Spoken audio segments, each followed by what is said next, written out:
બંગાળની જીત પર મોદીએ કહ્યું, ગંગોત્રીથી ગંગા સાગર સુધી કમળ ખીલ્યું. ઘૂસણખોરો સામે કાર્યવાહી કરીશું. પ્રથમ કેબિનેટમાં આયુષ્માન ભારતની મંજૂરી મળશે. પીએમ મોદીએ દિલ્હી સ્થિત ભાજપ મુખ્યાલય પર કહ્યું, બંગાળની પહેલી કેબિનેટ મિટિંગમાં જ આયુષ્માન ભારતની મંજૂરી મળશે. ઘૂસણખોરો પર કાર્યવાહી કરવામાં આવશે. મહિલાઓને સુરક્ષાનું વાતાવરણ મળશે અને યુવાનોને રોજગાર મળશે. પલાયન અટકશે. પશ્ચિમ બંગાળ, આસામ અને પુડુચેરીમાં સરકાર બનવા પર તેમણે કહ્યું, ગંગોત્રીથી ગંગાસાગર સુધી કમળ જ કમળ ખીલ્યું છે. વર્ષોની સાધના જ્યારે સિદ્ધિમાં બદલાય છે ત્યારે જે ખુશી થાય છે તે ખુશી હું કાર્યકર્તાઓના ચહેરા પર જોઈ રહ્યો છું. આ દિવસ ઐતિહાસિક અને અભૂતપૂર્વ છે. વર્ષોની મહેનત આજે સફળતામાં બદલાઈ ગઈ છે અને આ જીતનો સંપૂર્ણ શ્રેય પાર્ટીના કાર્યકરો અને તેમના પરિવારોને જાય છે.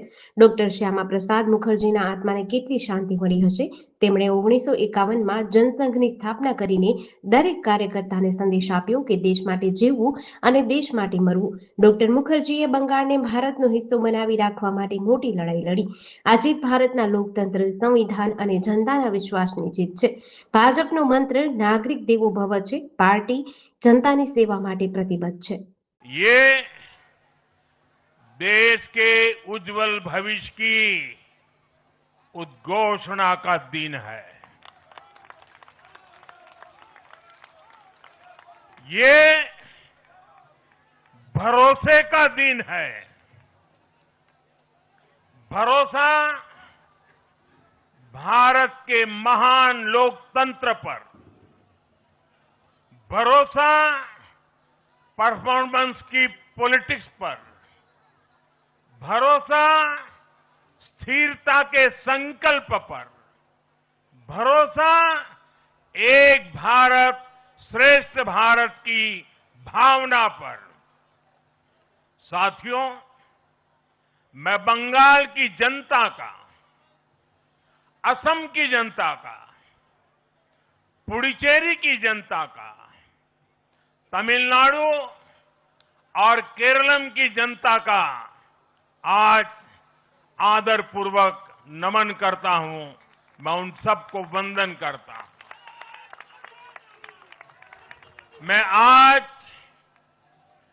बीजेपी के कोटि कोटि कार्यकर्ताओं का भी हृदय से अभिनंदन करता हूं।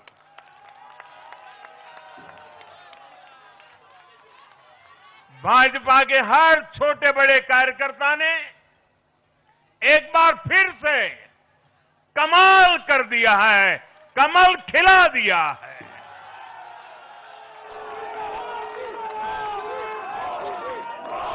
आपने नया इतिहास रच दिया है। साथियों, भारतीय जनता पार्टी के अध्यक्ष श्री नितिन नवीन जी द्वारा